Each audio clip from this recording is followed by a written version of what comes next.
ஆண்டுடைய வார்த்தையை நாம் கேட்கப் போகிறோம். வாசிப்போம். யோசுவாவின் புஸ்தகம்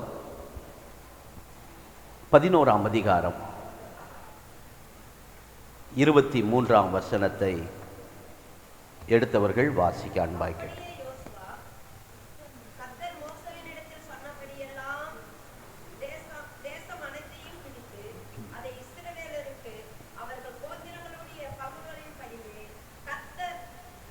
பங்குகளின்படி கொடுத்தான்.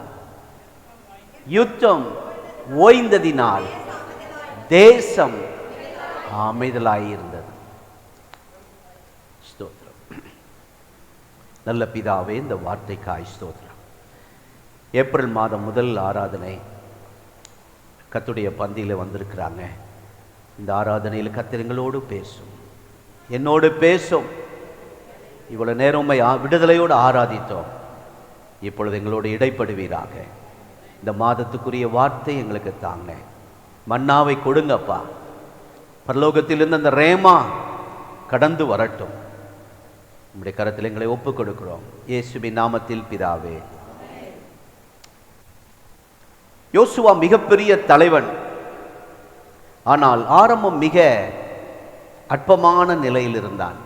ஸ்டார்டிங் பார்த்தா அவர் யாருமே கண்டுக்க மாட்டாங்க. சர்ச்சுக்கு வருவாங்க, இந்த பையன் யார் அப்படின்ட்டு போயிடுவாங்க. ஆகவே இந்த யோசுவா ஸ்டார்டிங்கில் ரொம்ப அற்பமாக தான் இருந்தார். மிகப்பெரிய தேவ மனிதனுக்கு உதவியாக இருந்தார். பெரிய போதகருக்கு பாஸ்டர் மோசஸ் அவர்களுக்கு உதவி போதகராக இருந்தார். அவருக்கு பணிவிடை செய்கிற ஒரு பாக்கியத்தை பெற்றிருந்தார். வாலிப நாட்களிலே கிடைத்த அவருக்கு ஒரு வாய்ப்பு, அருமையான ஒரு வாய்ப்பு. இந்த சர்ச்சில் அநேக வாலிப தம்பிகளை அனுப்பி வைத்திருக்கிற பெற்றோரே, உங்கள் பிள்ளைகளுக்கு ஒரு நல்ல வாய்ப்பு கிடைச்சிருக்கு. அதுக்காக நான் கர்த்தரை துதிக்கிறேன். இந்த வாய்ப்பை பயன்படுத்தி யோசுவாவுக்கு கிடைத்த 3 ஆசீர்வாதங்கள் இந்த வசனத்திலே மறைந்திருக்கிறது. அதை நான் இன்றைக்கு உங்களோடு சீக்கிரமாக வேகமாக பிரசங்கம் பண்ண விரும்புகிறேன். யோசுவா 11ஆம் அதிகாரம் 23ஆம் வசனத்தில் ஆண்டவர் யோசுவாவுக்கு தந்த வாய்ப்பை பயன்படுத்தி அவர் கிடைத்த 3 ஆசீர்வாதங்கள் இந்த வசனத்துக்குள்ளே மறைந்திருக்கிறது. நீங்கள் எந்த நிலையில் உங்கள் வாழ்க்கையில் துவங்கினாலும் உங்களுடைய ஆசீர்வாதங்கள் கர்த்தருடைய கரத்தில் இருக்கிறது. ஆமென். அப்படி நம்புறீங்களா? இல்லை பாஸ்டர், நான் படிப்பு, என் திறமை, நாங்கள் ஒரு நாளும் நாங்கள் நினச்சதில்லை. எங்கள் ஜெபத்தினால தான் இந்த சர்ச்சு நடக்குது. அப்படி இந்த ஊழியம் வளர்வது அவருடைய கிருபை. ஆகவே நம்முடைய ஆசீர்வாதங்கள் எல்லாமே கர்த்தருடைய கரத்தில் இருக்குது. அப்போ நீங்கள் கேட்கும்போது, ஆண்டவரே உங்களுடைய கரத்திலிருந்து எனக்கு ஏதாவது தாங்க, என்னென்ன வேணுமோ கேட்கணும். யோசுவாவை போல் உங்களையும் ஆசீர்வதிக்க ஆண்டவருக்கு முடியும். தேவன் எனக்கு வைத்திருக்கிற ஆசீர்வாதங்கள் என்னால் பெற முடியும் என்ற நம்பிக்கையோடு யோசுவாவுக்கு ஆசீர்வாதம் கொடுத்த ஆண்டவர் எனக்கு இந்த ஆராதனையில், இந்த மாதத்தில் என்னையும் ஆசீர்வதிப்பார் என்று நான் பெற முடியும் என்ற நம்பிக்கையோடு இந்த வார்த்தைகளை, பிரசங்கத்தை கேட்க கர்த்தர் உங்களுக்கு கிருபை தருவாராக. முதலாவது, வாக்குத்தத்தங்கள் யோசுவா வாழ்விலே நிறைவேறினது. ஆமென். 3 ஆசீர்வாதங்கள் சொன்னேன். அதுல முதல் ஆசீர்வாதம், வாக்குத்தத்தங்கள் யோசுவா வாழ்க்கையிலே அப்படியே நிறைவேறியது. நீங்க நினைக்கலாம், வாக்குத்தத்தங்கள்லாம் நிறைவேறுது பாஸ்டர், அப்படி என்ன விசேஷம், அப்படி என்ன, யாருக்கு நடக்காதது யோசுவாக்கு நடந்துருச்சு அப்படின்னு ஒரு கேள்வியோட நீங்க பார்க்கிற பார்வை எனக்கு தெரிகிறது. தேவன் வார்த்தையில் உண்மையுள்ளவர். அவர் வார்த்தையில் ஒன்றும் தரையிலே விழாது. அவர் எதற்காக அவர் அந்த வார்த்தையை அனுப்பினாரோ அந்த காரியம் ஆகும்படி அது செய்து முடிக்கும். ஒரு வார்த்தை அனுப்புகிறார் என்றால் அந்த வார்த்தை செய்ய வேண்டியதை சரியாய் செய்து முடிக்கும். வாக்குத்தத்தங்கள் எல்லாம் நிறைவேறி இருக்கிறது என்பதற்கு நமக்கு ஒரு ஆதாரம். வாக்குத்தத்தங்கள் எல்லாம் நிறைவேறி கொண்டிருக்கிறது என்பதற்கு ஒரு உதாரணம் இது ஒண்ணுதான்.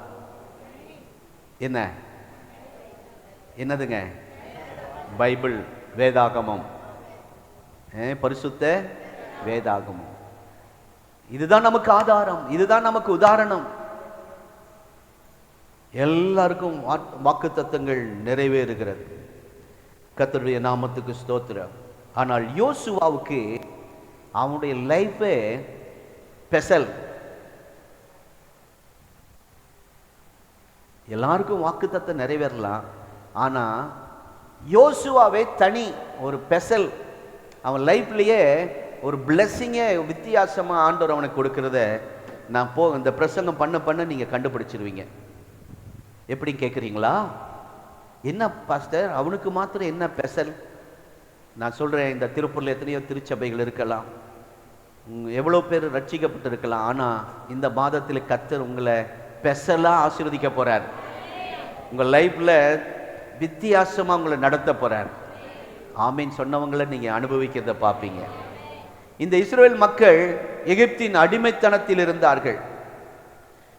கானானுக்கு வருவதுதான் கொடுக்கப்பட்ட வாக்குத்தத்தம்.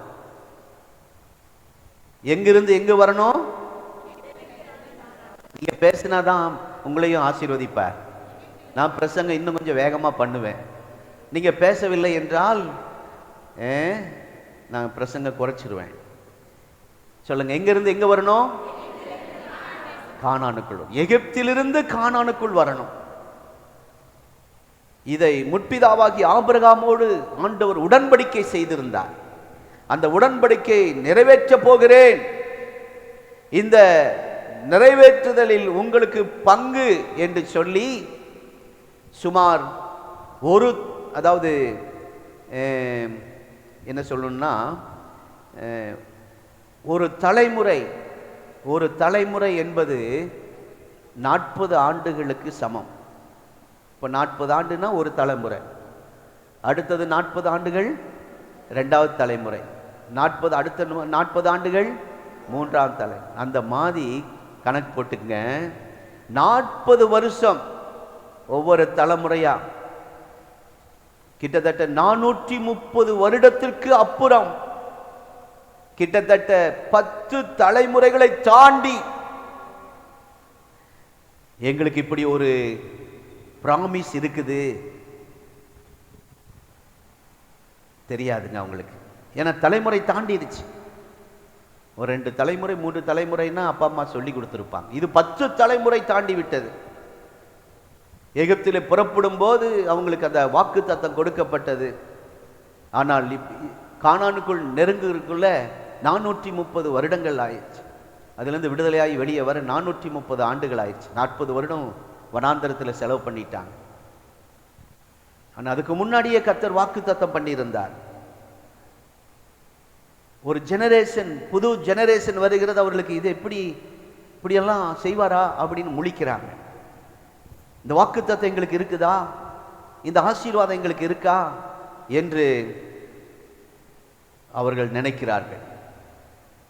ஒரு கூட்டத்தை பார்த்து கர்த்தர் சொல்லுகிறார், பாலும் தேனும் ஓடுகிற கானானை உங்களுக்கு தரப்போகிறேன். ஒரு பெரிய கூட்டத்தை பார்த்து கர்த்தர் சொல்லுகிறார், நீங்கள் ஒரு செழிப்பான தேசத்துக்குள் குடியிருக்க போகிறீர்கள். இப்படி சொல்லும்போது அன்றைக்கு அவர்கள் பார்வையில் எகிப்து தான் பிரம்மாண்டமான ஒரு ஆசீர்வாதமான ஒரு செழிப்பான ஒரு தேசமாய் இருந்தது. இதை விட பெரியது நமக்கு இங்கே கிடைக்க போகுது, இப்போ இருக்கிறதே போதுங்கிற அந்த மென்டாலிட்டியில் இருந்தாங்க. நம்ம நிறைய இப்போ இருக்கிறல, இப்போ இந்த வருமானம் போதுங்க அப்படின்னு இருந்துட்டு இருக்கிறோமே, அந்த மாதிரி அந்த எகிப்து வருமானம், எகிப்து ஆசீர்வாதம் போதும் என்று நினைத்து கொண்டிருக்கும் போது, இங்கே நல்ல சீரும் சிறப்பா இருக்கிறோம். ஆனால் இதையெல்லாம் கவனிங்க, எகிப்தில் இருக்கிற ஆசீர்வாதங்கள் பிரம்மாண்டமா இருக்குன்னு நினைச்சாங்களே, சீரும் சிறப்பா இருக்குன்னு நினைச்சாங்களே, அதையே முழுங்கக்கூடிய மாதிரி ஒரு பெரும் ஆசீர்வாதம் ஒன்று இருக்கிறது, அதை உங்களுக்கு தரப்போகிறேன் ஆண்டவர் சொல்றார். இந்த எகிப்தையே முழுங்கக்கூடிய நம்ம பாஷையில் முழுங்குறதுன்னு சொல்லுவோம் இல்லை. சாப்பாடு என்ன செய்கிறோம்? சாப்பிட்றோம். களி விழுங்கணும். களியை அதை மெல்லக்கூடாது. சரி, ஒரு நாள் வீட்டுக்கு வாங்க, உங்களுக்கு சொல்லித்தரோம். சரி, ஆகவே ஆண்டு சொல்லும்போது நீ பெருசா இருக்க போது, நீங்க இதை தான் பெருசா பார்த்துட்டு இருக்கிறீங்க. இப்ப இருக்கிற சூழ்நிலையை தான் பரவாப்பா, நல்ல பிள்ளைங்க நல்லா படிச்சுட்டாங்க, என் வீடு நல்லா இருக்கு, என் வருமானம் போகுது, இதை தான் பெருசா பார்த்துருக்கு. இதை விட பெரிய ஆசீர்வாதத்தை ஆண்டவர் வச்சிருக்கிறார். இந்த ஜனங்கள் எகிப்திலே இப்படிப்பட்ட சூழ்நிலையில் இருந்தாங்க தெரியுங்களா? அந்த எகிப்திலே ஒடுக்கப்பட்டார்கள், நெருக்கப்பட்டார்கள், உபத்திரவப்பட்டார்கள், அவமானப்படுத்தப்பட்டார்கள், உரிமையை ஸ்தோத்திரம் அனுபவிக்க முடியாமல் இருந்தார்கள். உரிமைகள் அவர்களுக்கு பறிக்கப்பட்ட நிலைமையில் இருந்தார்கள். தாங்கள் உயிரோடு இருப்பதே வீண், இருந்து என்ன பிரயோஜனம் என்று தங்கள் ஜீவனை, அங்க பைபிள் சொல்லியிருக்கு, தங்கள் ஜீவனை கசப்பா எண்ணி இருந்தார்களாம். உயிருக்கு மேல இஷ்டம் இல்லை, செத்தா நல்லா இருக்கும் அப்படிங்கிற அளவுக்கு போயிட்டான். அப்போதுதான் தன் வயிற்றில் பால் வார்த்த மாதிரின்னு சொல்லுவாங்கல்ல, வாக்குத்தத்தம் ஆண்டவர் தருகிறார். அவனுடைய இருதயம் பூரிப்பாகும்படியாக ஒரு வாக்குத்தத்தத்தை கொடுக்கிறார். கவலைப்படாதீங்க, உங்களுக்கு ஒரு விடுதலை இருக்கு. உங்க பெருமூச்சை நான் கேட்டேன், உங்களை நான் விடுதலையாக்க போறேன், உங்களை விடுவிக்க வானத்திலிருந்து நான் இறங்கி வந்திருக்கிறேன், உங்களை அற்புதமா வனாந்தரத்தில் நடத்த போறேன் என்று சொல்லி ஆண்டவர் மோசையை முதல் அனுப்புகிறார். மோசையை அனுப்பி இஸ்ரவேல் ஜனங்களை பார்த்து சொல்றான், கையில ஒரு கோல் வச்சிருந்தான், கீழே போட்ட போது என்ன ஆயிற்று? பாம்பா, சர்ப்பம் ஆயிற்று. அந்த சர்ப்பத்தின் வாளை பிடித்த போது கோலாய் மாறிட்டு. இஸ்ரவேல் ஜனங்கள் எல்லாம் பார்த்துட்டு இருக்கிறாங்க. 30 லட்சத்துக்கு அதிகமான ஜனங்கள். தன்னுடைய கையை காண்பிச்சான், பாக்கெட்டில் போட்டான், இப்படி வெளியெடுத்தான், கையெல்லாம் குஷ்டரோகம் ஆயிற்று, வெண்குஷ்டம். இப்பொழுது மறுபடியும் கையை உள்ளே போட்டு எடுக்கிறான், கை பழைய அழகான கையாய் மாறிவிட்டு. ஜனங்களுக்கு ஒரே சந்தோஷம், உண்மையாகவே கர்த்தர் நம்மை விடுவிக்க போகிறார் என்று ஒரே அந்த அற்புதத்தை பார்த்த உடனே ரொம்ப மகிழ்ச்சி, நம்பிக்கை வந்துருச்சு. நாம் விடுதலை அடைய போகிறோம், வாக்குத்தத்தம் பண்ணப்பட்ட கானானுக்குள் நுழைய போகிறோம், நம்முடைய விடுதலை பிரயாணம் துவங்க போகிறோம், நம்முடைய தெய்வம் நம்மளை நினைச்சிட்டாரு என்று சொல்லி ஒரே சந்தோஷத்தில் இருக்கிறாங்க. இனி வாக்குத்தத்தத்தை முழுமையாய் சுகந்தரிக்க போகிறோம் என்று சொல்லி விடுதலை பிரயாணத்தை தொடர்கிறார்கள். ஆனால் இவர்கள் எல்லாராலும் கவனிங்க கவனிங்க, இவ்வளவு சந்தோஷமா நீங்க ஆராதிக்கிறது பார்க்கிற சந்தோஷத்தை பார்த்தேன், அவ்வளவு சந்தோஷமா புறப்பட்ட அவர்கள், நல்ல கவனிங்க, எல்லாரும் வாக்குத்தத்தம் பண்ணப்பட்ட தேசத்தை பார்க்கவில்லை. எல்லாரும் அந்த வாக்குத்தத்தம் பண்ணப்பட்ட தேசத்தில் ஆசீர்வாதங்களை அனுபவிக்க முடியவில்லை, அந்த சுதந்திரத்தை பெற்றுக்கொள்ளவில்லை. அதில் முக்கியமான நபர்கள் 70 பேர். மோசே எல்லாத்தையும் கூப்பிட்டு விசாரிச்சுக்கிட்டே இருப்பார், ஒவ்வொருத்தருக்காக ஜெபம் பண்ணிக்கிட்டு இருப்பார். இப்போ நல்ல வேலை பாஸ் சாம் இருக்கிறாங்க, பாசமாக இருக்கிறாங்க, அவங்க ஜெபத்தில் உதவியாக இருக்கனால சீக்கிரமாக முடிக்க உதவியாக இருக்கு. அன்றைக்கு மோசையே எல்லாரையும் தொட்டு ஜெபம் பண்ணி எல்லாரையும் விசாரித்து பிரச்சனை எல்லாம் விசாரித்து, மாமனார் பார்த்தார், இப்படியே செஞ்சீங்கன்னா சீக்கிரம் செத்து போயிடுவீர், என் பிள்ளையும் பேர பிள்ளைகள் அனாதை ஆயிடுவாங்க அப்படின்னு ஒரு ஆலோசனை கொடுக்குறார். சில நேரத்தில் கர்த்தர் உங்கள் மூலமாக எங்களுக்கு ஆலோசனை கொடுப்பார், நல்ல ஆலோசனை நாங்கள் சந்தோஷமாக ஏற்றுக்கொள்வோம். கர்த்தருக்கு ஸ்தோத்திரம். பாஸ்ட்டுக்கு போய் நான் சொல்கிறது அப்படிலாம் நீங்கள் நினைக்கக்கூடாது. மாமனார் சொன்ன ஆலோசனை அவர் ஏற்றுக்கிட்டு ஒரு 60 பேர் மேலே கை வைத்தார்.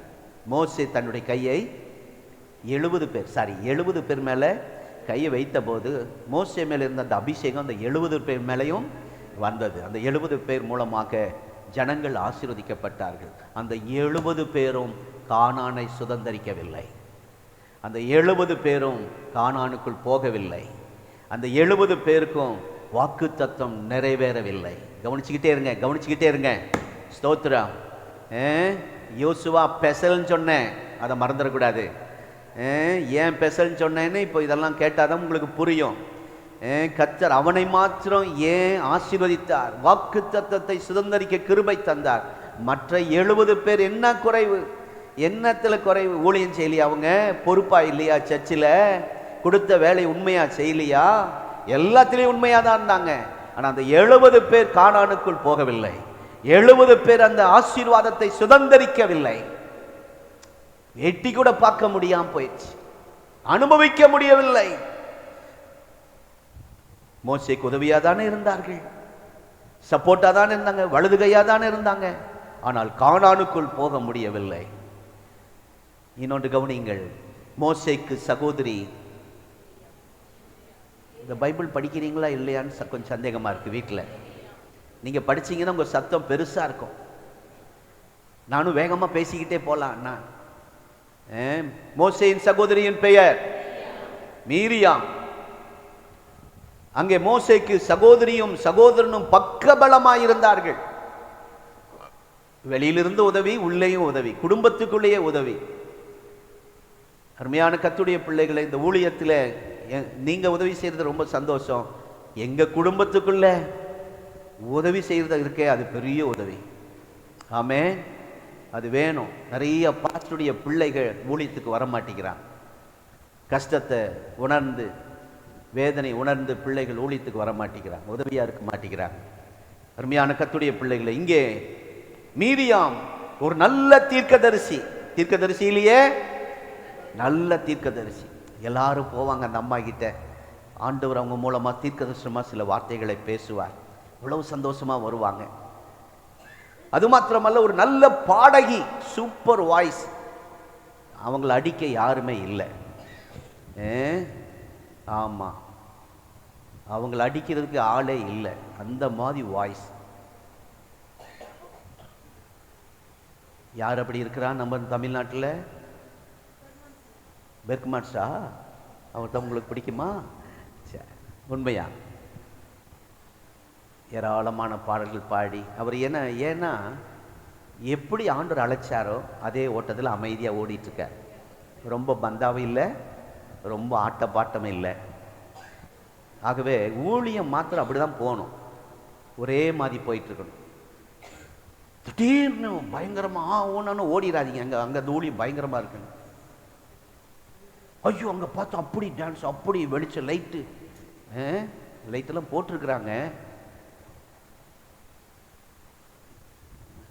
முதல்லாம் கொஞ்சம் கூச்சமாக இருக்கான்னு இப்போ பழகிருச்சு.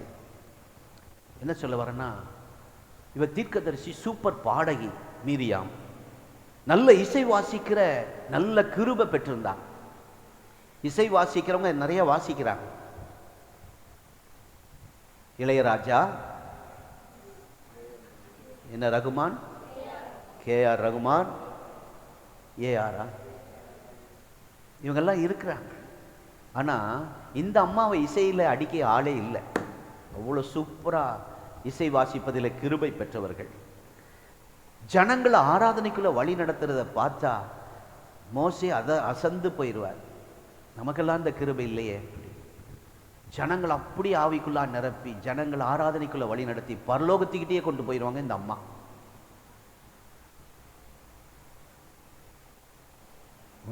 அவங்க வாயில ஆண்டுடைய வார்த்தையை ஆண்டு வச்சிருந்தாராம். ஒரே வார்த்தை தான் பேசுவாங்க, அப்படி நச்சுன்னு எல்லாம் உள்ளத்துல போய் விடும். மோசே 1 மணி நேரம் பிரசங்கம் பண்ணுவார். ஆனா இந்த மீரியாம் அம்மா 2 வார்த்தை பேசுனாங்கன்னா அந்த 2 வார்த்தை ஆண்டவர் கொடுத்த வார்த்தையா இருக்கும். கரெக்டா சொல்றாருங்க இந்த மீரியாம். நம்ம நினைச்சிட்டு வந்ததை சொல்றாங்க இந்த அம்மா அப்படின்னு சொல்லி எல்லாரும் கர்த்தரை மகிமைப்படுத்தும். கர்த்தருடைய வார்த்தை அவங்க நாவில் இருந்தது, வாயில் இருந்தது. இப்ப சொல்லுங்க, ஆனால் ஆனால் நீங்க முடிங்க. ஆனால் அந்த பட்டு வரக்கூடாது. என்ன வரக்கூடாது? உங்களை பத்தி நல்லா பேசிட்டே இருப்பாங்க, ஆனால் அப்படின்னு யாரும் சொல்லிடக்கூடாது. இந்த அம்மாவை இவ்வளவு பேசினேன், உண்மைதான், வேதம் சொல்லுகிறதா தான் சொன்னேன், லைவ்ல அப்படிதான் இருக்கு. ஆனால் கானானுக்குள் போக முடியல. அடுத்தது ஆரோன். மோசேக்கு வாயா இருந்தாராம். மோசேக்கு வாயா இருந்து செயல்பட்டவர்.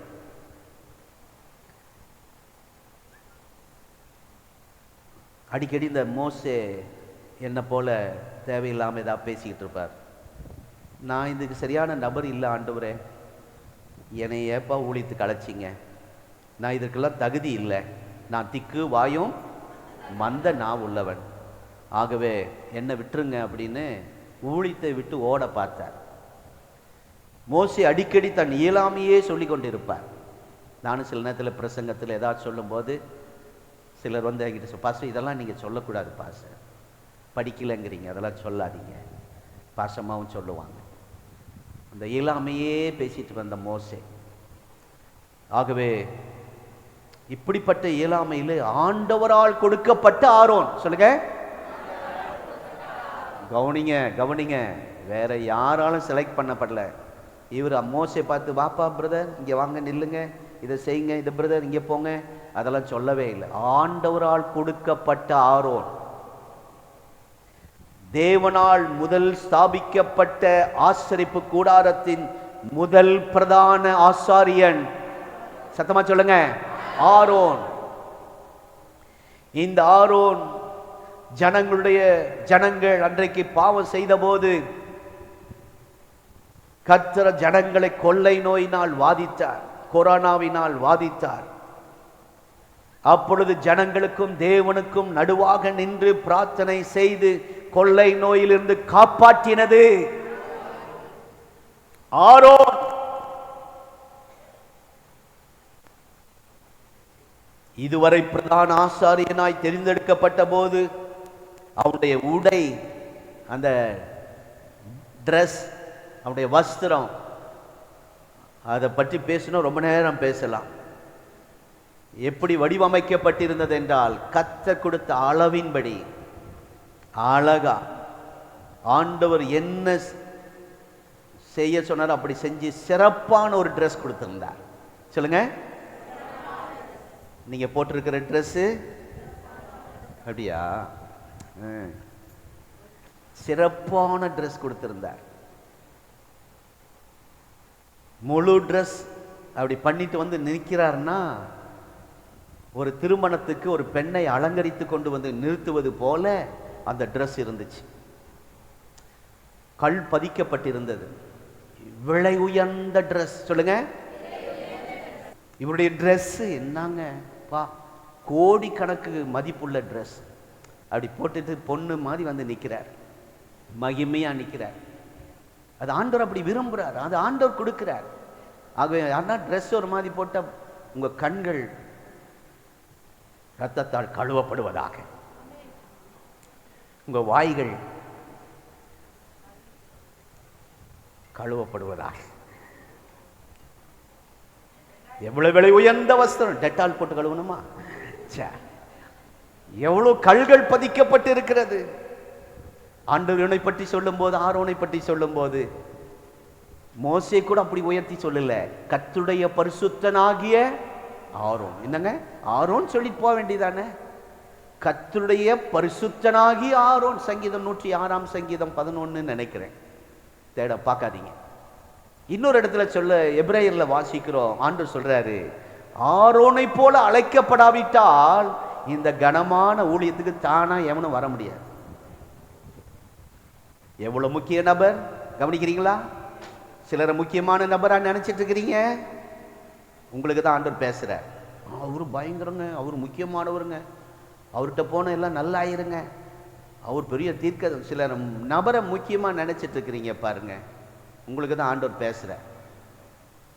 இந்த யோசுவா யாரும் நினைக்க மாட்டாங்க, ஆனா கர்த்தர் அவனை ஸ்பெஷலா வச்சிருந்தார், வித்தியாசமா வச்சிருந்தார். இதே இவ்வளவு முக்கியமான நபர் வாக்குத்தத்த தேசத்தில் பிரவேசிக்க முடியவில்லை, வாக்குத்தத்த ஆசீர்வாதத்தை அனுபவிக்க முடியவில்லை, கானானுக்குள் நுழைய முடியவில்லை. கவனிங்கள் கவனிங்கள், ஸ்தோத்திரம். இன்னொருவரை சொல்லுங்க, எகிப்திலிருந்து 30 லட்சம் ஜனங்களை கூட்டிக் கொண்டு வந்த மிகப்பெரிய ப்ராஜெக்ட்னு சொல்லுவாங்கல்ல, பெரிய ப்ராஜெக்ட். அந்த மாதிரி திட்டத்தோட ஒரு லீடர் பாருங்க, இவர் மோசஸ். அவராலே இந்த சுதந்திரத்தை அனுபவிக்க முடியல. அவரை பற்றி மோசே சொன்னா இன்னும் 2 மணி நேரம் வேணும். அவரால் நடந்த அற்புதங்கள், அவர் எப்படியெல்லாம் அவர் படித்தார், அவர் எங்கிருந்து வந்தாருலாம் அவரை பற்றி இப்போ மீரியாம் சொன்னேன், ஆரோனை சொன்னேன். மோசே சொல்லிட்டு இருந்தான்னா பிரசங்கம் முடிஞ்சிடும். ஆகவே ஒரு பெரிய திட்டத்தோட தரிசனத்தோட 30 லட்சம் ஜனங்களை நடத்தி கொண்டு வருகிற இதே மோசே கானானுக்குள் வாக்குத்தத்தத்தை அனுபவிக்க முடியல, சுதந்தரிக்க முடியல, கானானுக்குள் நுழைய முடியல. மோசே சாதாரண மனுஷரா? ஆண்டவர் சொல்லுகிறார் மோசே பற்றி, நான் ஒரு சிநேகிதனோடு பேசுவது போல ஃபேஸ் டு ஃபேஸ், முகமாய் பேசினேன். அவ்வளவு பக்கத்திலிருந்து பேசக்கூடிய ஒரு கிருபை பெற்றிருந்தார் மோசே. இன்னும் சிறப்பா சொன்னான், தேவ மகிமையை நேரில் கண்டவர். இங்க யாராவது ஒருத்தர் தான் கை தூக்குவீங்க, 2 பேர் கை. அடிக்கடி கர்த்தருடைய மகிமையை நேரில் கண்டவர். இந்த மோசேக்கு வாக்குத்தத்தம் நிறைவேறுதலை காண முடியவில்லை. பாலும் தேனும் ஓடுகிற கானானுக்குள் போய் சுதந்திரத்தை அனுபவிக்க முடியவில்லை. ஆனால் இந்த யோசுவாவுக்கு கர்த்தர் கிருபையாய் இந்த வாய்ப்பை கொடுத்தார். கரங்களை உயர்த்தி ஆமேன் சொல்லுங்க. ஹல்லேலூயா. அப்போ புரிஞ்சுக்கிட்டீங்களா? அவங்கெல்லாம் அவங்களுக்கு தான், இவங்களுக்கு தான், நம்மளாம் சாதாரணம் அற்பமாக இருக்கும் அப்படிலாம் நினைக்காதீங்க. அந்த யோசுவாவுக்கு அற்பமாக எண்ணப்பட்ட இங்கே வந்திருக்க தெய்வ பிள்ளையே, உங்களை பார்த்து கர்த்தர் தெளிவாக சொல்கிறாரு. ஆமே, இந்த வார்த்தையை கேட்டுக்கொண்டு இருக்கிற நீங்கள் நம்ம புரிந்து கொள்ளுகிற ஒரு காரியம், முந்தினோர் அநேகர் பிந்தினோராயும், பிந்தினோர் அநேகர் முந்தினோராயுங்கிறது தான் எனக்கு இப்போ ஞாபகம் வருது. இந்த முன்னாடி இருக்கிறவங்களையே சிலர் அப்படியே தூக்கி வச்சு பேசிட்டு இருப்போம். யோசுவா எங்கேயோ இருந்தார். பிந்தினோராய் இருந்தவரை கர்த்தர் முந்தினோராய் கொண்டு வந்தது போல இந்த சர்ச்சில் இருக்கிற எல்லாரும் அந்த சர்ச்சில் இருக்கும் போது எங்க இருந்தீங்கன்னு தெரியல, எங்க நகம் கடிச்சிட்டு இருந்தீங்கன்னு தெரியல,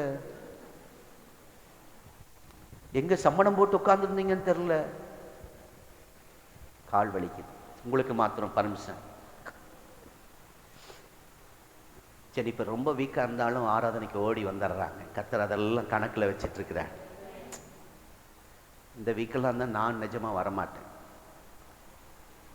போன வாரம் முழுவதும் சாப்பிடல. ஆசை, பசிக்கு அழுகிறாங்க. ஆனால் கொஞ்சம் தண்ணி இவ்வளோ போனால் வாந்தி. வெள்ளிக்கிழமை ட்ரிப்ஸ் கூட கழட்டல, அப்படியே வராங்க. இதெல்லாம் கர்த்தர் பார்க்குறார். நமக்கெல்லாம் அப்படி சின்ன பலவீனம் வந்து ஏதாவது சொல்லிட்டு வீட்டில் உட்காந்துருவோம். இந்த சகோதரிக்காய் தொடர்ந்து ஜெபியுங்கள் அருமையான கர்த்தருடைய பிள்ளைகளை. ஆனால் உங்களை வாக்கு தத்தம் பண்ணப்பட்ட கானானுக்குள் பிரவேசிக்க, வாக்கு தத்தம் நிறைவேறுவதை கண்டடைய ஆண்டவர் உதவி செய்ய போகிறார். யோசுவாக்கு உதவி செய்த ஆண்டவர் உங்களுக்கு நிச்சயம் உதவி செய்வார். உங்களுக்கு என்னென்ன வாக்குத்தத்தம் தந்திருக்கிறாரோ அனைத்தும் வாக்குத்தத்தங்களையும் நீங்கள் அப்படியே அனுபவிக்க நம்முடைய தெய்வம் கர்த்தர் உதவி செய்ய போகிறார். ஆமே. நம்புறவங்க மாத்திரம் ஒரு ஆமேன்னு சொல்லுங்க. ஹல்லேலூயா. உங்கள் வாழ்க்கையில் எல்லா வார்த்தைகளும் கிறிஸ்து இயேசுவுக்குள் ஆம் என்றும் ஆமேன் என்றும் நிறைவேறப் போகிறது. ஆமென். இந்த ஏப்ரல் மாத வாக்குத்தத்தம் மறந்துடாதீங்க.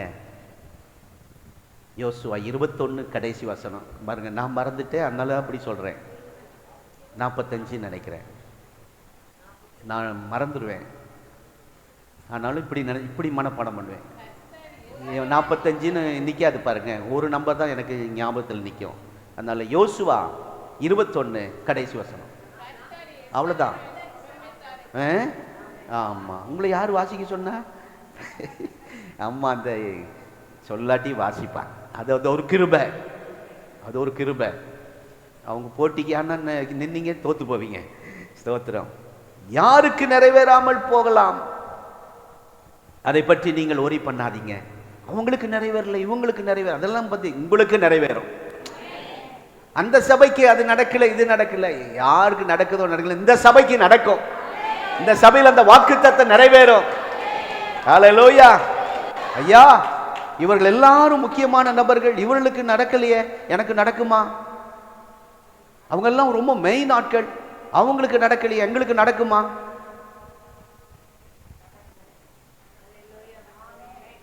அதனால அதை பத்தி கவலைப்பட. அவங்க நடக்கல, இவங்களுக்கு நடக்கல, அந்த சபைக்கு நடக்கல, நமக்கு நடக்கும். ஹல்லேலூயா. அவளுக்கு நடக்காமல் போகலாம், எனக்கு நடக்கும். ஆமென். அதற்கு தான் இந்த செய்தியை ஆண்டவர் இன்றைக்கு கேட்க வைத்திருக்கிறார். எத்தனை பேர் ஆமென் சொல்றீங்க? யுத்தம் ஓய்ந்ததினால் தேசம் அமைதலாயிருந்தது. ஆமென். இரண்டாவது பாயிண்ட் பார்க்கலாமா? வாட்ச் ஓடாமல் இருப்பதாக. ஸ்டாப். சூரியனை தரித்து நெல். ஒரு பகல் சூரியனும் சந்திரனும் 12 மணி நேரம் அப்படியே நின்றுச்சு, ஒரு நாள் முழுவதும். யோசுவா ஜெபம் பண்ணும்போது யுத்தம் பண்ணுவதற்கு உதவியா அப்படியே தரித்து நின்றுச்சு. ஆண்டோடைய பிள்ளைகள் எதையோ நிறுத்தியிருக்காங்க. நீங்க ஜெபம் பண்ணி வாட்சி நிறுத்துங்களேன் கொஞ்ச நேரம்.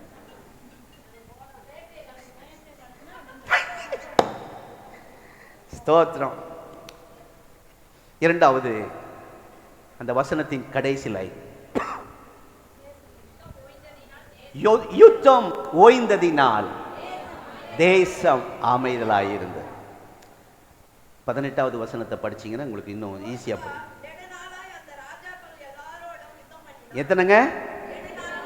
ஒரு நாளா, ஒரு மாசமா, ஒரு வருஷமா, 3 வருஷம் தாண்டிருச்சு. நெடுநாளாய்.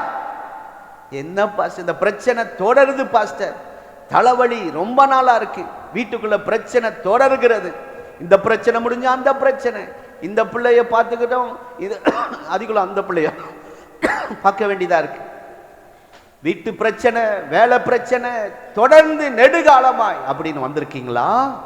இந்த கானானுக்குள் வரும்போது 7 வகையான ஜாதிகள் கூடியிருந்தார்களாம். எத்தனை ஜாதி? 7 ஜாதிகள். 7 மனிதர்கள் போல். மனிதர்கள் மாதிரி இல்லை, கவனிங்க. அவங்க மனிதர்களாக இருந்தா ஈஸி.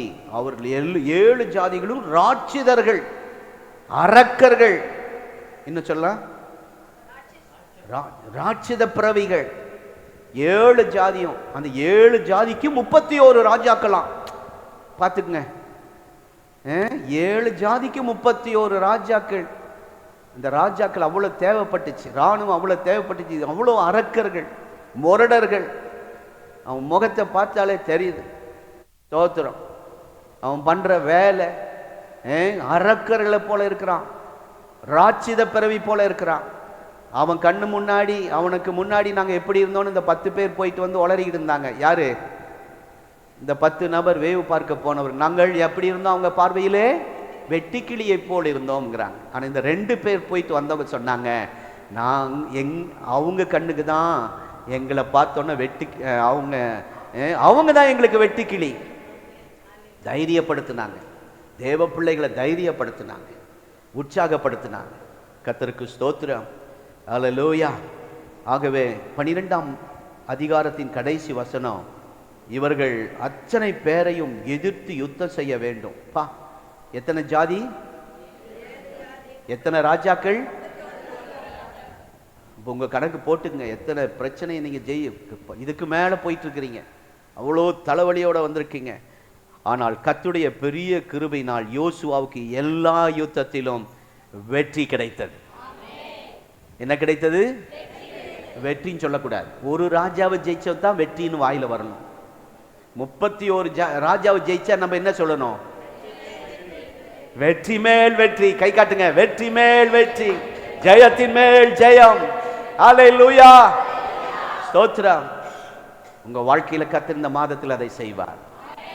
ஒரு ராஜாவை ஜெயிச்சிருந்தா வெற்றின்னு சொல்லி நம்ம சொல்வது நியாயம்.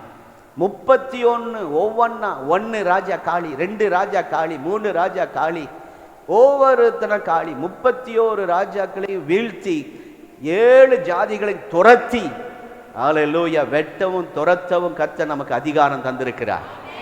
ஆமென். இந்த மாசத்துல அதெல்லாம் நடக்க போகுது. ஆமென். அல்லேலூயா. ஆகவே இப்பொழுது பாருங்கள், கர்த்தருடைய கிருபையினாலே உங்களுக்கு வாழ்க்கையில வெற்றி மேல் வெற்றி தருவார் என்று எத்தனை பேர் விசுவாசிக்கிறீங்க? வாக்குத்தத்தம் நிறைவேறுதலை நீங்கள் காண்பீர்கள். வெற்றியின் மேல் வெற்றியை நீங்கள் காண்பீர்கள். உங்கள் பிள்ளைகள் ஜெயத்தின் மேல் ஜெயம் பெறுவதை காண்பீர்கள். ஹல்லேலூயா. ஓ, இந்த வார்த்தை சொல்லும்போது உங்களுக்கு சாதாரணமா தெரியலாம். என்ன பாஸ்டர், எங்க பிரச்சனையை உங்களுக்கு எப்படி தெரியும் சொல்லலாம். இது எளிதாய் அல்ல. வேவு பார்த்த 10 பேர் சொன்னார்கள், ஏனோக்கின் புத்திரர் ராட்சித பிரவிகள், அவர்கள் பார்வைக்கு நாங்கள் வெட்டுக்கிளியை போல இருந்தோம். நாங்கள் ஒத்துக்கொள்கிறோம். அவர்களோடு கம்பேர் பண்ண வேண்டாம். ஈக்குவலா இருக்க எங்களுக்கு முடியாது, இருக்க முடியாது. அவங்களோட ஈக்குவலா நாங்க பேச முடியாது. நாங்க வித்தியாசம். வெட்டுக்கிளியை என்ற கூட்டத்தார் எண்ணிக்கையிலே, உண்மையாது அப்படிதான் இருந்தாங்க. எண்ணிக்கையிலே குறைவுள்ளவர்கள், பலத்திலே குறைவுள்ளவர்கள், ஆயுதத்திலே குறைவுள்ளவர்கள். சவுல் காலத்திலே கவனித்து பாருங்கள். பெலிஸ்தரோடு யுத்தம் பண்ண போறாங்க. சவுல் ராஜா கையில ஈட்டி இருந்துச்சு, யோனாத்தான் கையில யோனாத்தான் சவுளுடைய மகன் கையில ஈட்டி இருந்துச்சு. வேற பின்னாடி நிற்கிற ராணுவம் கையில ஆயுதமே இல்லை. ஒத்துக்கொள்றீங்களா? நமக்கு பலன் இல்லை, நமக்கு ஆயுதம் இல்லை, எதுவுமே இல்லை, எண்ணிக்கை குறைவு. ஸ்தோத்திரம். இவருடைய நிலைமை யோசித்து, இப்படிப்பட்ட சூழலில் அத்தனை அரக்கர்களையும் ஜாதிகளை முறியடிக்க யோசுவாவுக்கு உதவி செய்த கர்த்தர் இந்த மாதத்திலே உங்களுக்கு உதவி செய்வார். இதுதான் யோசுவாவுக்கு கிடைத்த ஆசீர்வாதம். இரண்டாவது என்ன பாயிண்ட்? அவங்க எல்லாரையும், ராஜாக்கள் எல்லாரையும் முறியடிக்க. ஏனென்றால் அவர் சொல்லியிருந்தார், நீ உயிரோடு இருக்கும் நாளெல்லாம் ஒருவனும் உனக்கு எதிர்த்து நிற்க முடியாது. மோசேயோடு இருந்தது போல உன்னோடு இருப்ப. நீ பலன் கொண்டு திடமனதாய் நீ போகணுமெல்லாம் நான் உன்னோடு கூட வருவேன். இந்த வார்த்தை தான் உனக்கு பலனாய் தைரியமாய் போகிற இடம்லாம் வெற்றி மேல வெற்றி. சொல்லுங்க, ஜெயத்தின் மேல் ஜெயம். பின்னாடி சத்தம் வர மாட்டேங்குது. வெற்றி மேல் வெற்றி, ஜெயத்தின் மேல் ஜெயம். ஹல்லேலூயா. அந்த வார்த்தையின்படி அத்தனை ராஜாக்களையும் ராட்சிதர்களையும் முறியடிக்கும்படி கர்த்தர் உதவி செய்தார். அவன் காரியமெல்லாம் ஜெயமாய் இருந்தது. யோசுவாவின் காரியமெல்லாம் ஜெயமாய் இருந்தது. அப்போ உங்க காரியமெல்லாம், உங்கள் காரியமெல்லாம், உங்கள் வேலை எப்படி இருக்கும்? ஜெயமாய் இருக்கும். உங்க படிப்பு எப்படி இருக்கும்? ஹல்லேலூயா. உங்க படிப்பு எப்படி இருக்கும்? ஜெயமா இருக்கும். ஜெயமா இருக்கும். காட்டுங்க, அடிக்கிற மாதிரி இருக்கு. ஜெயமா இருக்கும். உங்கள் தொழில் எப்படி இருக்கும்? உங்கள் குடும்பம் எப்படி இருக்கும்? உங்கள் பிள்ளைகளுடைய காரியம். ஹல்லேலூயா. இப்படி நீங்க எந்த விஷயத்தை எடுத்தாலும் தோல்வி நீங்கள் பார்ப்பதில்லை. இனி ஒருபோதும் பின்னடைய போகிறதில்லை. ஆமென். முன்வைத்த காலை இந்த ஊழியத்தில் நாங்கள் அப்படி நிற்கிறோம். ஆண்டவர் கிருபையினால, உங்க ஜெபத்தினால முன்வைத்த காலை பின்னாடி வைக்கக்கூடிய சந்தர்ப்பங்கள் இந்த 3 வருஷத்துல வந்துச்சு. ஆண்டவர் முன்வைத்த காலை பின் வைக்காமல் கர்த்தர் பாதுகாத்து கொண்டார். ஆமென். சத்துரு உங்க கையில ஒப்பு கொடுப்பார். சொல்றேன் மறுபடியும், சத்துருவை உங்க கையில் ஒப்பு கொடுப்பாரே தவிர சத்துருவின் கையில் உங்க யாரையும் ஒப்பு கொடுக்க மாட்டார். தீர்க்க தரிசனமாய் கர்த்தர் பேசி கொண்டிருக்கிறார். ஹல்லேலூயா. சபை தரிசனத்தோடு ஜெபித்து கொண்டிருக்கிறவர்களுக்கு இந்த செய்தி ஆவில இடிக்க நல்லா இருக்கும். ஆண்டவர் தெளிவா தரான்னு நான் விரும்புகிறேன். ஆகவே அவர்கள் எவ்வளவு திரளாய் இருக்கட்டும் பரவாயில்லை, பலவான்களாய் இருக்கட்டும் பரவாயில்லை, ஆனால் உன்னை அனுப்புகிறவர் நான் அல்லவா. இருக்கிற பலத்தோட இந்த ஆராதனை முடிய போகிறது. போயிட்டு வாருங்கள். ஸ்தோத்திரம். என் ஆத்துமாவே, இருக்கிற பலத்தோட இந்த ஆராதனை முடிந்து நீங்க போக போறீங்க. ஆமென். உங்க வாழ்க்கையில சந்திக்க ஒவ்வொரு சவால்களையும் கர்த்தர் ஜெயிக்க கிருபை தருவார். எல்லாரும் எழுந்து நிற்போம். ஹல்லேலூயா. ஸ்தோத்திரம். எல்லாரும் எழுந்து நிற்போம். Glory to God. ஹல்லேலூயா. நமக்கு நேரம் குறைவாக இருப்பதினால் உதவி செய்ய முன்வாருங்கள். காணிக்கை ரொம்ப ஜெபத்தோடு எடுக்கணும். சிலர் காணிக்கை ஏற்கனவே லைவ் அந்த ஃபோன் மூலமாக செலுத்தியிருப்பாங்க. அவங்க பக்கத்தில் போய் ரொம்ப நேரம் நிற்காதீங்க. ஸ்தோத்திரம். தசம பாகம் காணிக்கை ஃபோன் மூலமாக, கூகுள் பே மூலமாக செலுத்துகிற, கர்த்தருடைய பேங்க் மூலமாக அனுப்பி தருகிற தசம பாகங்களுக்காய் ஸ்தோத்திரம். காணிக்கை வேகமாக எடுக்க அன்பாய் கேட்கிறோம். ஜெபத்தோடு காணிக்கை செலுத்துங்கள். ஹல்லேலூயா. காணிக்கை நேரம். கர்த்தருடைய பந்தியில் பாசமா உதவி செய்யுங்க. Glory to God. Hallelujah.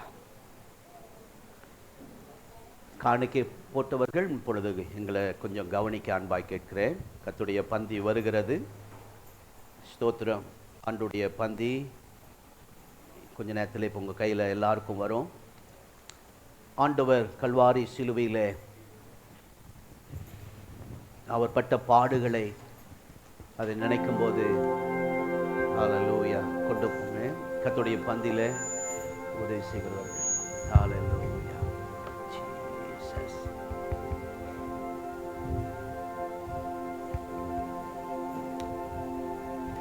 இந்த வார்த்தையை சொல்றதை கவனிக்க அன்பா கேட்கிறேன்.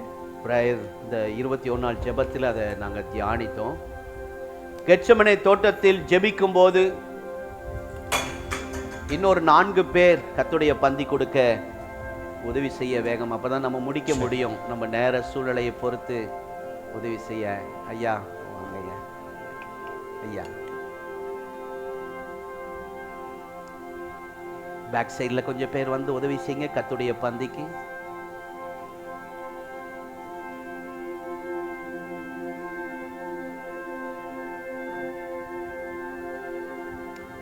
பின்னாடி இருந்து ஒரு வேகமா அனுப்புங்க.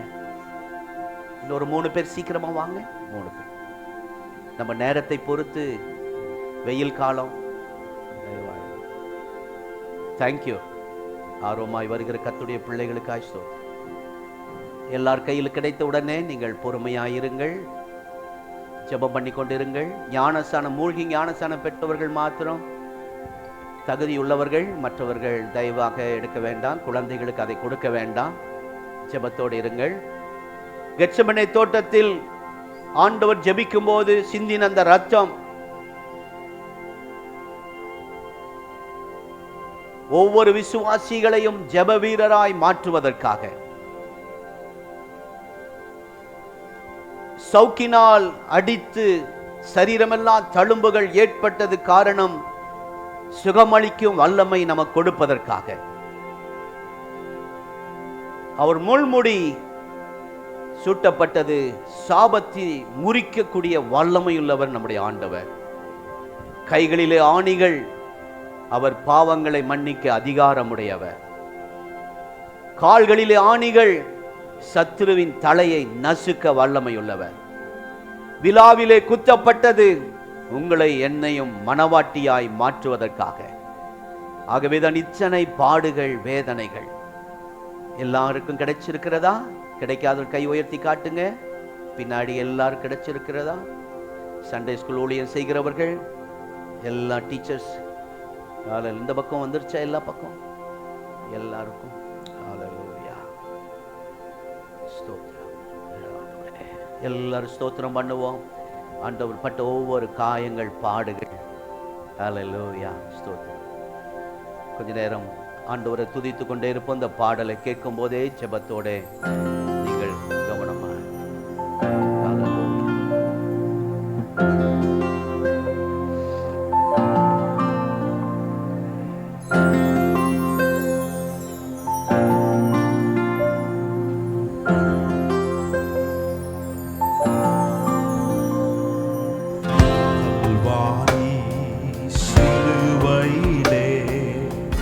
கல்வர்கள் நடுவினிலே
நோக்கி பார்ப்போம்.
கரங்களை உயர்த்தி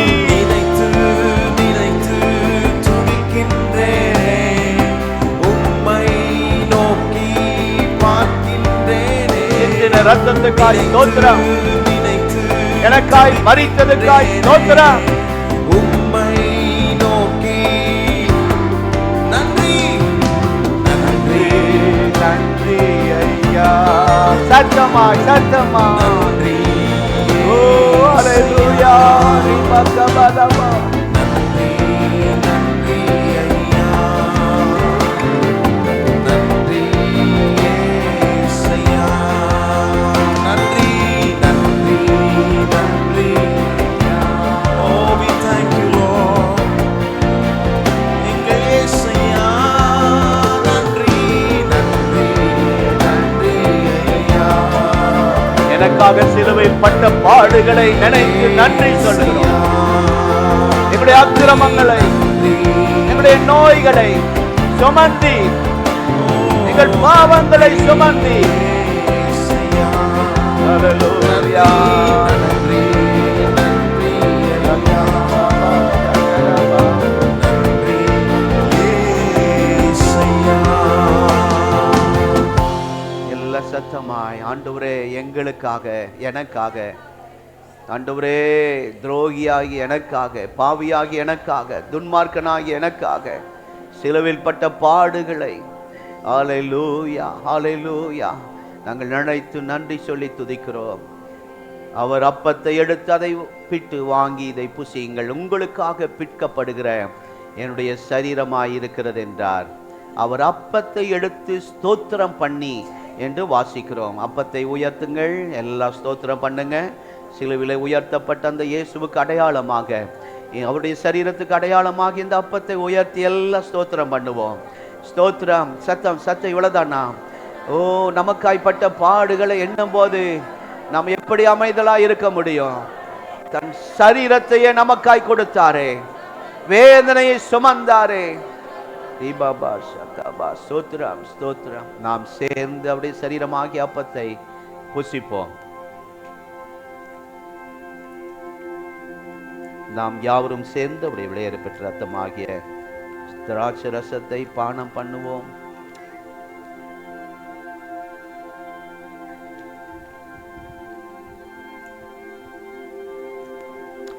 சில பிரிக்க முடியலன்னா பக்கத்தில் ஹெல்ப் பண்ணுங்க, வயதானவர்களுக்கு உதவி செய்யுங்க. சிலது பிரிக்கிற மாதிரி இல்லை.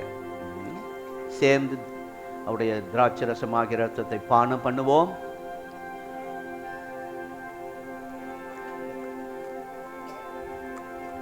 போகும்போது நீங்கள் அங்கங்கே டஸ்ட்பின் வச்சுருக்குறாங்க, அதில் போட்டுட்டு போங்க. இப்போ எல்லோரும் கொஞ்சம் நேரம் ஜெபிக்க போகிறோம். எல்லோரும் ஜெபிப்போம். பாஸ்டர்மா முன்பாக வந்து இந்த ஜெபத்தை நடத்துவார்கள். ஹல்லேலூயா. முழங்கால் போட முடியலன்னா நீங்கள் போட்ட பின்னாடி இருக்கவங்கள பாதிக்கக்கூடாது. அதனால் அதை முழங்கால் படிடுவதற்கு முன்பாக கொஞ்சம் யோசனை பண்ணுங்கள். இடம் நெருக்கடி. ஆகவே அந்த சூழ்நிலை புரிந்து நீங்கள் உதவி செய்யுங்கள். ஹல்லேலூயா. ஸ்தோத்திரம். பாஸ்டர் அவர்கள் இந்த ஜெபத்திலே நம்மை வழி நடத்துவார்கள். ஹல்லேலூயா. ஸ்தோத்திரம் ஸ்தோத்திரம். நம்ம எல்லாரும் நன்றி சொல்லுவோம் ஆண்டவருக்கு. இந்த புதிய மாதத்தில் நம்மை கொண்டு வந்த தேவன் அவர் சமூகத்திலே நாம் களி கூர்ந்து மகிழ நம்ம கிருபை பாராட்டினதற்காக நம்ம எல்லாரும் வாய் திறந்து நன்றி சொல்லலாமா? நன்றி ஆண்டவரே, நன்றி அப்பா, ஸ்தோத்திரம் ஆண்டவரே, ஸ்தோத்திரம் ஆண்டவரே. மனதார நன்றி சொல்லுங்க, மனதார நன்றி சொல்லுங்க ஆண்டவர். அவர் பாராட்டின கிருபைகள் பெரியது, அவர் நடத்தி வந்த விதங்கள் பெரியது. ஹல்லேலூயா, ஸ்தோத்திரம் ஆண்டவரே, உமக்கு நன்றி. இந்த ஆராதனையிலும் நல்ல பாட கிருபை தந்தார், வேதத்தை தியானிக்க கிருபை தந்தார், வாக்குத்தத்தமான வார்த்தைகளை நமக்கு கொடுத்தார். ஆமென், ஸ்தோத்திரம் ஆண்டவரே, உமக்கு நன்றி அப்பா. பந்தியிலே கலந்து கொள்ள உதவி செய்தார். ஹல்லேலூயா, ஸ்தோத்திரம் ஆண்டவரே, உமக்கு நன்றி. நல்ல சத்தமா ஆண்டவரே, உமக்கு நன்றி அப்பா. நன்றி ஆண்டவரே, நன்றி ஆண்டவரே. உம்முடைய கிருபைக்காய் நன்றி, உம்முடைய அன்புக்காய் நன்றி, உம்முடைய இரக்கங்களுக்காய் ஸ்தோத்திரம் ஆண்டவரே. ஆண்டவரே, உம்முடைய தயவுக்காக ஸ்தோத்திரம் ஆண்டவரே. என் மேல் பாராட்டின உம்முடைய தயவுக்காக நன்றி ஆண்டவரே. நன்றி அப்பா, நன்றி ஆண்டவரே. ஓ ரகனா ஷப கபல ரபா ரியாந்தர ரபா ரீதனல ரபா கபா ரப கபனல ரபா ஷக ரக்க தூனல ரபா நீதனா சந்துனி. ஆண்டவரே, எங்களை ஆசீர்வதிக்கிறதற்காய் நன்றி, எங்களை அபிஷேகிக்கிறதற்காய் நன்றி, உடைய வல்லமை எங்கள் மேல் ஊற்றுகிறதற்காய் நன்றி. இந்த மாதத்தில் அற்புதங்களை, அதிசயங்களை, வாக்குத்தத்தங்களை சுதந்திரிக்க செய்ய போறதுக்காய் உமக்கு நன்றி ஆண்டவரே. நன்றி அப்பா, நன்றி ஆண்டவரே, ஸ்தோத்திரம் ஆண்டவரே, உமக்கு ஸ்தோத்திரம் அப்பா. கோடான கோடி ஸ்தோத்திரம் ஆண்டவரே. ஆண்டவரே பிதாவே, உமக்கு நன்றி செலுத்துகிறோம். இயேசுவே, எங்கள் பரிசுத்த தேவாவியானவரே, திருத்துவ தெய்வமாகிய உம்மை நாங்கள் ஆராதிக்க, மகிமைப்படுத்த எங்களுக்கு கிருபை தந்ததற்காய் ஸ்தோத்திரம் ஆண்டவரே. ஆண்டவரே, இந்த நாளை எங்களுக்கு கிருபையாய் கொடுத்தீங்களே, அதற்காக நன்றி ஆண்டவரே. புதிய மாதத்தில் கொண்டு வந்திருக்கிறீங்க, அதற்காக ஸ்தோத்திரம் ஆண்டவரே. நல்லதொரு வாக்குத்தத்தத்தை எங்களுக்கு கொடுத்ததற்காக உமக்கு நன்றி செலுத்துகிறோம் ஆண்டவரே. அப்பா, அந்த வாக்கை நாங்கள் அப்படியே சுதந்தரிக்கிறோம் ஆண்டவரே. ஓ, யோசுவாவுக்கு வாக்குத்தத்தம் நிறைவேறினது போல அற்பமாய் எண்ணப்படுகிற எங்களுக்கும் ஆண்டவரே இந்த வாக்கை தந்ததற்காக நன்றி, நன்றி. ஸ்தோத்திரம் ஆண்டவரே, ஸ்தோத்திரம் ஆண்டவரே, ஸ்தோத்திரம் ஆண்டவரே. அப்பா, வாக்கு பண்ணினவர் நீர், உண்மை உள்ளவர் அப்பா, வாக்கு மாறாதவர் ஆண்டவரே. நீர் பொய் சொல்ல மனுஷன் அல்ல, மனமாற மனபுத்திரன் அல்ல, வசனத்தை செய்கிறவர் ஆண்டவரே. உமக்கு நன்றி அப்பா. தொடர்ந்து உம்முடைய கரத்தில் ஒப்பு கொடுக்கிறோம். யோசுவாவை போல நாங்கள் வாழ, யோசுவாவை போல இருக்க எங்களுக்கு கிருபை தாங்க ஆண்டவரே. தொடர்ந்து எங்களை வழி நடத்துங்க. இந்த ஆராதனையில் கலந்து கொண்ட ஒவ்வொரு தேவ பிள்ளைகளையும் ஆண்டவர் ஆசீர்வதிப்பீராக. எந்தெந்த சூழ்நிலையிலிருந்து வந்தார்களோ எங்களுக்கு தெரியாதப்பா, ஆனாலும் உமக்கு தெரியும் ஆண்டவரே. நாடுகளின் சத்தத்துக்கு செவி கொடுக்கிறது, அவைகளை நான் அறிந்திருக்கிறேன், அவைகளை என்னை பின்பற்றி வருகிறது என்று சொன்னீரே அப்பா. ஆண்டவரே, உம்முடைய மந்தை, உம்முடைய ஆடு ஆண்டவரே, ஸ்தோத்திரம். நீர் நல்ல மேய்ப்பனாய் இருப்பதற்காய் ஸ்தோத்திரம். எங்களை இந்த வாரம் முழுதும் மேய்த்து கொண்டு வர போறதுக்காய் நன்றி, நன்றி அப்பா. ஸ்தோத்திரம் ஆண்டவரே, உமக்கு நன்றி ஆண்டவரே. எங்களுக்கு நீர் வாக்கு கொடுக்கிறீர் அப்பா. ஆண்டவர் சங்கீதம் 25:6 நினைக்கிற அந்த வார்த்தை, என் சத்துருக்களுக்கு முன்பாக நீர் எனக்கு ஒரு பந்தி ஆயத்தப்படுத்தி என் தலையை எண்ணெயால் அபிஷேகம் பண்ணுகிறீர், என் பாத்திரம் நிரம்பி வழிகிறது. ஹல்லேலூயா, ஷபா கபல ரபா. இந்த மாதத்தில் ஆண்டவர் பரிசுத்த ஆவியினாலே நிரப்ப போகிறார், வல்லமையினால் நிரப்ப போகிறார், கிருபைகளால் நிரப்ப போகிறார், ஜெப ஆவியினாலே நிரப்ப போகிறார். துதியின் அபிஷேகம் எங்கள் மேலே இறங்கட்டும் அப்பா, புதிய அபிஷேகம் இறங்கட்டும் ஆண்டவர். நல்ல சாட்சி உள்ள குடும்பங்களாய் இந்த பட்டணத்திலே நிலை நிற்க கிருபை தாங்க. எங்கள் ஒவ்வொருவரையும் நீர் ஆசீர்வதிங்கப்பா ஆண்டவரே. ஸ்தோத்திரம். இந்த வாரம் முழுவதும் உங்கள் பிரசன்னம் கூட இருந்து நடத்த போகிறதுக்காய் நன்றி. போக்கிலும் வரத்திலும் பாதுகாத்து நடத்துவீராக ஆண்டவரே சொந்த பிஸ்னஸை ஆசீர்வதிங்கப்பா, குடும்பத்தை ஆசீர்வதிங்க ஆண்டவரே. ஒவ்வொரு குடும்பத்தை கட்டி எழுப்புங்கப்பா சமாதானத்தினால்.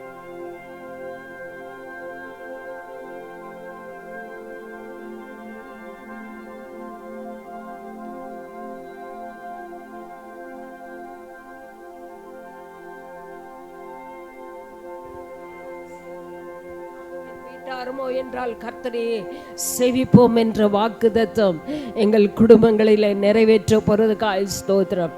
தொடர்ந்து நடத்துங்க, பிஸ்னஸை ஆசீர்வதிங்கப்பா, கடன் பிரச்சனையிலிருந்து விடுதலை கொடுங்க, நல்ல சுகத்தையும் பலனையும் கொடுங்கப்பா நம்முடைய பிள்ளைகளுக்கு. ஆண்டவரே யெகோவா எங்களை சுகமாக்குகிற வல்லமையுள்ள தேவன் எங்கள் நடுவில் இருப்பதற்காய் ஸ்தோத்திரம்.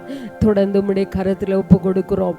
வாலிப பிள்ளைகளுக்காக நன்றி. எக்ஸாம் எழுதுகிற பிள்ளைகளை நினைத்து உம்முடைய கரத்தில் ஒப்பு கொடுக்கிறோம் ஆண்டவரே ஸ்தோத்திரம். எங்களை விட்டு வெளி மாநிலங்களிலே வேலை செய்கிற படிக்கிற பிள்ளைகளை நாங்கள் நினைக்கிறோம். அவர்களையும் கர்த்தர் ஆசீர்வதிப்பீராக ஆண்டவர், கூட இருப்பீராக ஆண்டவரே. நிறைய பொறுப்படுத்திக் கொள்ளுங்க ஸ்தோத்திரம் ஆண்டவரே. ஆண்டவரே பந்தியில கலந்து கொள்ள உதவி செய்தீங்களே, நீங்க கொடுத்த ஆண்டவரே பிள்ளைகள் கொடுத்த காணிக்கை தசம பாகங்களை கர்த்தர் அங்கீகரித்து ஆசீர்வதிக்க நாங்கள் ஜெபிக்கிறோம். கர்த்தர் ஆண்டவர் திருப்பி கொடுக்க நாங்கள் ஜெபிக்கிறோம் ஆண்டவரே. உமது கரத்தில் எங்களை தாழ்த்தி ஒப்பு கொடுக்கிறோம் ஆண்டவரே. ஆராதனை துவக்கம் முதல் முடி மட்டும் எங்களோடு இருந்ததற்காய் ஸ்தோத்திரம்.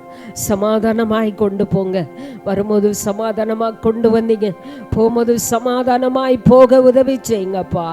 ஆன்லைனில் பார்த்து கொண்டிருக்கிற ஒவ்வொரு தேவ பிள்ளைகளையும் நாங்கள் ஆசீர்வதிக்கிறோம். அவர்களோடு இருந்து நடத்துங்க, நமது கரத்தில் தாழ்த்தி அர்ப்பணிக்கிறோம். தொடர்ந்து நடத்துங்க, ஆசீர்வதிங்க. இயேசுவின் நாமத்தில் ஜெபிக்கிறேன் நல்ல பிதாவே.